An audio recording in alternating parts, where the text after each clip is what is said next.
சரிங்க மாமியார், இதோ இப்பவே வந்துடுறேன், நீங்க எல்லாரும் சாப்பிட்டுக்கிட்டு இருங்க என்ற விக்ரம் மெடிக்கல் ஷாப்பிற்கு சென்று அந்த பிரிஸ்கிரிப்ஷனில் இருந்த மாத்திரைகளை வாங்கி கொண்டு திரும்பினான். அப்போது அங்கு கருப்பு நிற பென்ஸ் கார் வந்து நின்றது.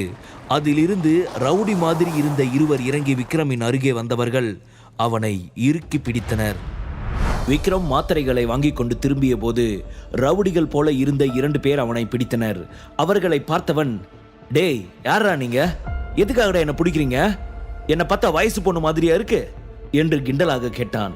என்னடா நக்கலா, ஒன்னு விட்டன்னு வச்சுக்கோ, மூக்கு வெத்தலை பாக்கு போட்டுக்கோ, ஒழுங்கு மரியாதை எங்க கூட வா என்றவர்கள் விக்ரமை பிடித்து இழுத்து செல்ல தொடங்கினர். டேய் வேண்டாம் விட்டுருங்க, என்னை பத்தி உங்களுக்கு தெரியாது, எனக்கு கோபம் வந்துச்சு அவ்வளோதான் என்று விக்ரம் அவர்களை எச்சரித்தான். கோபம் வந்தா என்ன பண்ணுவ, எங்களை கொன்னுடுவியா என்று ஒருவன் கிண்டலாக கேட்டான். உங்களுக்கெல்லாம் வாயால சொன்னா புரியாது, இருங்க என் ஸ்டைல புரிய வைக்கிறேன் என்று விக்ரம் அவர்கள் இருவரையும் ஒரு சுழற்றி தூக்கி வீசினான். பின்னர் அவர்கள் அருகே சென்றவன் அவர்களை அடி பின்னி எடுத்தான். அவன் அடித்த அடியில் வலி தாங்க முடியாமல் இருவரும், ஐயோ சார் எங்களை விட்டுடுங்க என்று அவன் காலில் விழுந்து கெஞ்சத் தொடங்கினர். இவ்வளோ நேரம் வாடா போடான்னு சொல்லிட்டு இருந்தீங்க, இப்ப சாரா, அடி உதவுற மாதிரி அண்ணன் தம்பிக்கு கூட உதவ மாட்டாங்கன்னு சொல்றது சரியாதான் இருக்கு. அது சரி, யாருடா அவங்களை அனுப்புனது என்று விக்ரம் கேட்டான். ராக்கெட் ராஜா தான் சார் எங்களை அனுப்பினாரு என்று அவர்கள் பயத்துடன் சொன்னார்கள். என்னது, ராக்கெட் ராஜாவா? அவன் யாரு? அவனுக்கு எப்படி நான் இங்க இருக்கிறது தெரியும் என்று யோசித்த விக்ரம், சரி என்ன உங்க பாஸ் கிட்ட கூட்டிட்டு போங்க என்றான். எங்க பாஸ் கூட அப்படிதான் சொன்னாரு, ஆனா அதுக்குள்ள நீ தான் கோவப்பட்டு எங்களை அடிச்சு நொறுக்கிட்ட, எப்படி வலிக்குது தெரியுமா என்று ஒருவன் அப்பாவியாக சொன்னான். ஆட, மலை மாடு மாதிரி இருக்க இந்த அடிக்க அழுதா எப்படி? அது மட்டும் இல்ல, இந்த கதையில இது வரைக்கும் என் வாய் தான் பேசியிருக்கு, கை பேசல. எனக்கு கொஞ்சம் வித்த தெரியும்னு கதை கேட்கறவங்களுக்கு தெரிய வைக்க வேணாமா? அதுக்கு தான் கிடைச்ச சான்ஸை யூஸ் பண்ணிக்கிட்டேன்.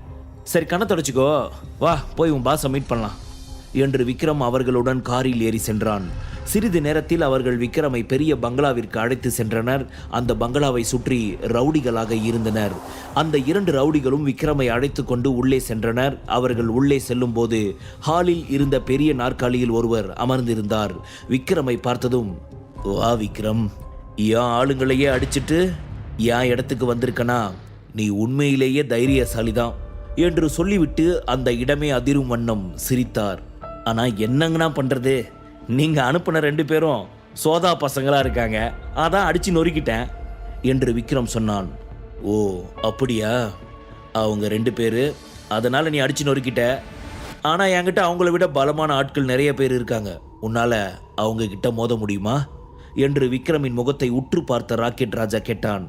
அதுதான் உங்க விருப்பம்னா ஒரு கை பார்க்க நானும் ரெடியா இருக்கேன்னா என்று விக்ரம் பயப்படாமல் சொன்னான். அதை கேட்ட ராக்கெட் ராஜாவின் ஈகோ காயமடைந்தது. உடனடியாக அவன் தன்னை சுற்றி இருந்த ஆட்களிடம் சைகை செய்தான். அவன் ஆட்கள் அனைவரும் கையில் ஆயுதத்துடன் விக்ரம் மீது பாய்ந்தனர். அடுத்த சில நிமிடங்களில் விக்ரம் அங்கிருந்த அனைவரையும் அடித்து நொறுக்கிவிட்டான். தங்கள் பலமெல்லாம் தீர்ந்து போய் ராக்கெட் ராஜாவின் ஆட்கள் அங்கொன்றும் இங்கொன்றுமாய் தரையில் கிடந்தனர். அதை பார்த்த ராக்கெட் ராஜா அதிர்ச்சி அடைந்தான். என்ன நடக்கிறது என்பதை அவன் அவதானிக்கும் முன்பே விக்ரம் அனைவரையும் வீழ்த்தி இருந்தான். என் வாழ்க்கையில இப்படி ஒருத்தனை நான் இது வரைக்கும் பார்த்ததே இல்லை. இத்தனை பேரையும் இவன் ஒருத்தனை அடிக்கிறானா, இவன் நிச்சயமா சாதாரண ஆளா இருக்க வாய்ப்பே இல்லை என்ற முணுமுணுத்த ராக்கெட் ராஜாவிற்கு விக்ரமை பார்த்து பயமாக இருந்தது. ஆனால் தன் பயத்தை வெளிக்காட்டிக் கொள்ளாமல் துப்பாக்கியை எடுத்து விக்ரமை குறிவைத்தான். இவங்களை அடிக்கிறது உனக்கு ஈஸியான விஷயம்தான், ஒத்துக்கிறேன். ஆனா இந்த புல்லட்ல இருந்து தப்பிக்கிறது அவ்வளவு ஈஸி இல்லை என்று சிரித்து கொண்டே சொன்னான். அவன் சொன்னதை கேட்ட விக்ரம் ராக்கெட் ராஜாவை கூலாக பார்த்தான்.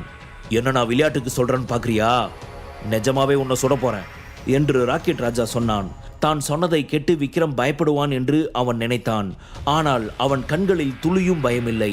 விக்ரம் ஒவ்வொரு அடியாக எடுத்து வைத்து ராக்கெட் ராஜாவை நோக்கி சென்றான்.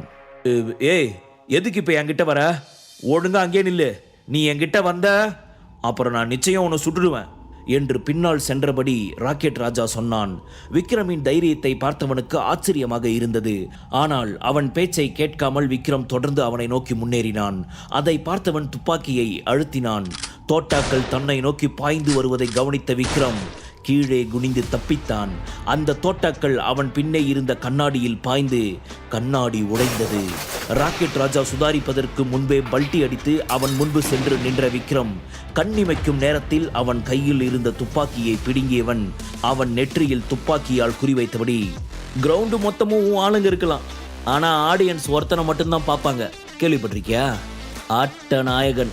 அந்த ஆட்ட நாயகனா ஒருத்தன் தான் இருக்க முடியும், அதுவும் நானா தான் இருக்க முடியும். என்ன புரிஞ்சுதா என்றான். புரிஞ்சுது சார், ப்ளீஸ் என்னை விட்டுடுங்க, என்னை சுட்டுடாதீங்க என்று ராக்கெட் ராஜா பயத்தில் அலறினான். அட என்னடா, நான் உன்னை எவ்வளோ பெரிய ரவுடின்னு நினைச்சேன், ஜஸ்ட் துப்பாக்கியை காட்டினதுக்கே இப்படி பயந்துட்டியே. சரி, நீ யார் சொல்லி இப்படி பண்ண, சொல்லு என்று விக்ரம் துப்பாக்கியால் காதை குடைந்தபடி கேட்டான். சொல்லிடுறேன் சார், சொல்லிடுறேன். நான் அந்த உண்மையை சொன்னா நீங்க என்னை விட்டுடுவீங்க தானே? உன் மேல ப்ராமிஸா விட்டுறேன், போதுமா? யார் இப்படி பண்ண சொல்லி உங்ககிட்ட சொன்னா, அதை மட்டும் சீக்கிரம் சொல்லிடு பார்க்கலாம் என்று விக்ரம் கேட்டதும், அது வந்து ராகுல் மேத்தா தான் இப்படி பண்ண சொன்னாரு என்று ராக்கெட் ராஜா திக்கி திணறியபடி சொன்னான். என்னது, என்ன சொன்னா? ராகுல் நான் சொன்னா? உண்மையை சொல்லு. இல்ல என்று விக்ரம் அதற்கு மேல் எதுவும் பேசாமல் தன் கையில் இருந்த துப்பாக்கியால் ராக்கெட் ராஜாவின் காலின் அருகே சுட்டான். அதில் பயந்து போய் தாவி குதித்த ராக்கெட் ராஜா, சார், நான் சொல்றது உங்களால நம்ப முடியலனா அவர் என்கிட்ட பேசின போது நான் ரெக்கார்ட் பண்ணியிருக்கேன், நீங்களே கேளுங்க என்றவன் தனது போனை எடுத்து வாய்ஸ் ரெக்கார்டரை ஆன் செய்தான். நான் உனக்கு 2 போட்டோ அனுப்பி வச்சிருக்கேன், அதுல இருக்கிறவனோட பேரு விக்ரம், அவனோட கை காலை உடைச்சிடுங்க. அப்புறம் இன்னொரு போட்டோல இருக்கவளோட பேரு சுரபி, உன் ஆளுங்களை விட்டு அவளை நாசமாக்கிடு என்று ராகுல் கடுமையான குரலில் சொன்னான். மன்னிச்சிடுங்க ராகுல் சார், நாங்க வேணும்னா விக்ரமை கிட்னாப் பண்ணி அவனோட கை காலை உடைச்சிடுறோம், ஆனா பொண்ணுங்க விஷயத்துல நாங்க தலையிடுறதில்ல, அதுக்கு நீங்க வேற யாரையாவது தான் பார்க்கணும் என்று ராக்கெட் ராஜா சொன்னான். சரி, நீங்க முதல்ல விக்ரமை கிட்னாப் பண்ணி அவன் காலை உடைக்கிற வேலையை பாருங்க, இந்த சுரபி விஷயத்தை நான் அப்புறமா பார்த்துக்கிறேன் என்று ராகுல் சொன்னான்.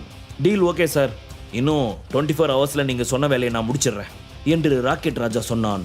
நீ மட்டும் நான் சொன்னபடி வேலையை முடிச்சிட்டா நான் உன் அக்கௌண்ட்ல 20 லட்சம் ரூபாய் போட்டுடுவேன் என்று சொன்ன ராகுல் போனை வைத்தான். அவர்கள் இருவரின் பேச்சையும் கேட்ட விக்ரமின் கண்கள் கோபத்தில் சிவந்தன. சார் ப்ளீஸ் சார், என்ன மன்னிச்சிடுங்க, இன்னையிலிருந்து நான் உங்க அடிமை, நீங்க என்ன சொன்னாலும் நான் கேட்கிறேன் சார், என்னை மட்டும் விட்டுடுங்க என்று ராக்கெட் ராஜா விக்ரமிடம் கெஞ்சினான். சரி போனா போகுதுன்னு நான் உன்னை விட்டுறேன், ஆனா அந்த ராகுல் மறுபடியும் இப்படி ஏதாவது பிளான் பண்ணா நீ அதை உடனடியா என்கிட்ட சொல்லணும், சரியா என்று விக்ரம் சொன்னான். சரிங்க சார், நிச்சயமா சொல்றேன் என்று ராக்கெட் ராஜா சொன்னதும் விக்ரம் அங்கிருந்து புறப்பட்டான். அவன் அங்கிருந்து சென்றதும், அப்பாடி, 20 லட்சத்துக்கு ஆசைப்பட்டு உயிரை இழக்க இருந்தேனே, நல்ல வேளை தப்பிச்சாண்டா சாமி என்று முணுமுணுத்த ராக்கெட் ராஜா நிம்மதி பெருமூச்சு வெளியேற்றினான். அங்கிருந்து காரில் தன் ஜூஸ் கடைக்கு சென்ற விக்ரம் செல்லும் வழி முழுவதும் சுரபியையும் அவள் குடும்பத்தையும் பாதுகாக்க ஏதாவது ஏற்பாடு செய்யலாமா என்று யோசித்தான். சிறிது நேரம் யோசித்தவன் பின்னர் ஆனந்துக்கு அழைத்து சில கட்டளைகளை இட்டான். பின்னர் போனை வைத்தவன் தனது ஜூஸ் கடைக்கு சென்று யாருக்காகவோ காத்திருந்தான். அரை மணி நேரம் கழித்து அவன் ஜூஸ் கடை முன்பு BMW 500 சீரியஸ் புதிய கார் வந்து நின்றது. அதில் இருந்து ஒருவர் இறங்கினார். விக்ரமின் அருகே வந்தவர், என்னோட பேர் கௌதம், நான் ஆர்மியிலிருந்து ரிட்டையர்ட் ஆனவன், மிஸ்டர் ஆனந்த் என்னை உங்ககிட்ட அனுப்பினார் என்று பணிவுடன் சொன்னார். கௌதமை பார்த்த விக்ரமிற்கு அவர் மீது நல்ல அபிப்பிராயம் ஏற்பட்டது. அவர் ஏற்கனவே இராணுவத்தில் இருந்ததால் அவர் மீது தானாக மரியாதையும் அதிகரித்தது. ஹலோ கௌதம் சார், என்னோட ஒய்ஃப் சுரபி, அவங்க புருஷோத்தமன் குரூப் ஆஃப் கம்பெனியில் சீஃப் டிசைனராக ஒர்க் பண்ணுறாங்க. நீங்கள் அவங்களுக்கு தான் கார் டிரைவராகவும் பாடி கார்டாகவும் இருக்க போகிறீங்க, அதில் உங்களுக்கு எந்த பிரச்சனையும் இல்லையே என்று விக்ரம் கேட்டான். இல்லை சார், நீங்கள் என்ன சொன்னாலும் நான் செய்வேன் என்று கௌதம் சொன்னார். உங்களுடைய சேலரி டீட்டெயில்ஸ் அப்புறம் உங்களோட வேலை என்னென்னு ஆனந்த் உங்ககிட்ட சொல்லுவார். ஓகே சார், சரி வாங்க, நான் உங்களை கூட்டிகிட்டு போய் என் ஒய்ஃப்க்கு இன்ட்ரடியூஸ் பண்ணுறேன் என்று விக்ரம் அவரை அழைத்து கொண்டு ஜோதி டவர்ஸ்க்கு வந்தவன் சுரபிக்கு ஃபோன் செய்து அவளை வெளியே வர சொன்னான். அடுத்த சில நிமிடங்களில் வெளியே வந்த சுரபி, விக்ரம், நீ இவ்வளோ நேரம் எங்கே போயிருந்த? ஆனந்த் சார் இன்னைக்கு நம்மளை ஜாயின் பண்ண சொன்னார் தானே, நீ ஏன் இன்னும் வந்து ஜாயின் பண்ணல என்று கோபமாக கேட்டாள். கூல் கூல் கூல் பேபி, அதை பற்றி அப்புறம் சொல்கிறேன் என்றவன் தனக்கு பின்னால் இருந்த கௌதமை காட்டி, இவர் பேரு கௌதம், இனி இவர் தான் உன்னோட கார் டிரைவர் என்றான்.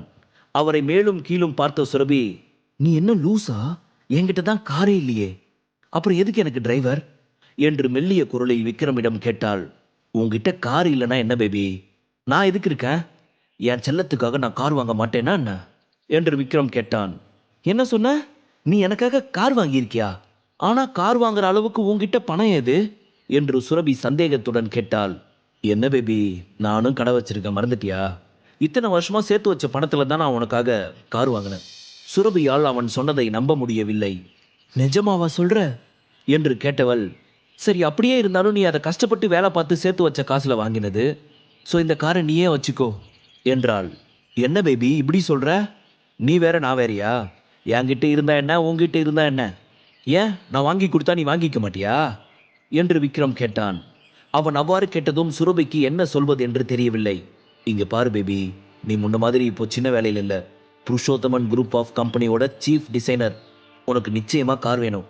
அது மட்டும் இல்லை, டிரைவர் சம்பளத்தை கம்பெனி கொடுத்துடும். அதை பற்றி ஆனந்த் சார் மெயில் அனுப்பியிருக்காரு. அதனால் நீ எதை நினச்சின்னு கவலைப்படாத என்று விக்ரம் சொன்னான். ஓகே என்று சுரபி சொன்னதும் விக்ரம் அவளை அழைத்து சென்று காரை காட்டினான். சுரபிக்கு அந்த காரை மிகவும் பிடித்திருந்தது. அப்பொழுது ஒரு ஸ்போர்ட்ஸ் கார் அவர்களின் காரை இடிப்பது போல வேகமாக வந்து நின்றது. அந்த காரில் இருந்து ஸ்டைலாக இறங்கிய சங்கர், சுரபி, நீ இந்த கம்பெனியில் சீஃப் டிசைனராக சேர்ந்துட்டேன்னு கேள்விப்பட்டேன். சேர்ந்த உடனே 10 லட்சம் ரூபாய் ப்ராஜெக்ட் உனக்கு சொந்தமாயிடுச்சாமே, இது உண்மையாகவே ஆச்சரியமான விஷயம்தான் என்றவன் பின்னர் அருகே இருந்த காரை ஒரு பார்வை பார்த்துவிட்டு, ஆட உன்னோட காரா? காலையில் தான் நீ இந்த வேலையில் சேர்ந்த, அதுக்குள்ளே கார் வாங்கிட்டியா? கார் வாங்க உனக்கு ஏது பணம்? என்ன கம்பெனி பணத்தை ஆட்டையை போட்டு கார் வாங்கிட்டியா என்று நக்கலாக கேட்டான். என்னை பார்த்தா உனக்கு எப்படி தோணுது? நான் ஒன்றும் கம்பெனி பணத்தை யூஸ் பண்ணி கார் வாங்கலை என்று சுரபி சொன்னாள். கம்பெனி பணத்தில் கார் வாங்கலனா வேற எந்த பணத்தில் கார் வாங்கின?